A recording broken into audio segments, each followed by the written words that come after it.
भवानी मातेचा लेख.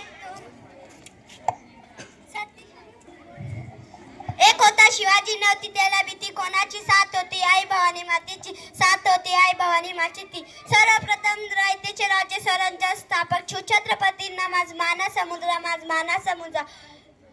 सन्मान्य व्यासपीठ वंदनीय गुरुजन वर्ग व येथे उपस्थित माझे मित्र मैत्रिणी सर्वांना माझा नमस्कार. माझे नाव फरीनाय. सह्याद्रीच्या कड्याकपांनी पाजर फुटले, डोंगरनाही गाव फुटले, झाडी शहरात आणि अशा विशाल नभाकडे झुकायला लागेन असा रयतेचा राजा. आदर्श राजा म्हणजे छत्रपती शिवाजी राजे होय. 19 फेब्रुवारी हा सोन्याचा दिवस. अशा या मंगल दिनी महाराष्ट्रातील पुणे जिल्ह्यातील शिवनेरी किल्ल्यावर एका सिंहाचा जन्म झाला. तो सिंह म्हणजे छत्रपती शिवाजी राजे होय. सह्याद्रीच्या कुशीतून एक हिरा चमकला, सह्याद्रीच्या कुशीतून एक हिरा चमकला. भगवाट्या चंदनाचा शिवनेरीवर प्रकटला, भगवाट्या चंदनाचा शिवनेरीवर प्रकटला. शिवराय लहानपणापासूनच अत्यंत हुशार व चाणाक्ष बुद्धीचे होते. त्यांना वडिलांचा फारसा सहवास लाभला नाही, परंतु माता जिजाऊने त्यांना उत्तम संस्कार व शिकवण दिली.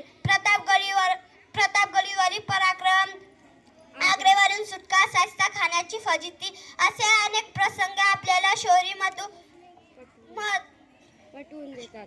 पटवून देतात.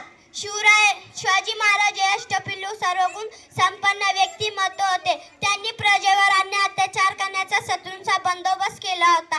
सिंहाची चाल गरुडाची नजर, सिंहाची चाल गरुडाची नजर, स्त्रियांचा आदर शत्रूंचा मरण असेच असावे मावळ्यांचे वचन ही छत्रपती शिवाजी महाराजांची शिकवण. दुर्दैवाने 3 एप्रिल 1680 रोजी शिवाजी महाराजांनी अखेरचा श्वास घेतला. जरी ते आपल्यात नसेल तर त्यांचे कार्य व विचार आपल्याला प्रेरणा देतात. शेवटी जाता जाता एवढेच बोलेन, शेवटी जाता जाता एवढेच बोलेन. कलम नव्हता, कायदा नव्हता, तरी होती सुखी प्रजा. कलम नव्हता, कायदा नव्हता, तरी होती सुखी प्रजा. कारण सिंहासनावर होता माझा छत्रपती शिवाजी राजा, छत्रपती शिवाजी राजा. धन्यवाद.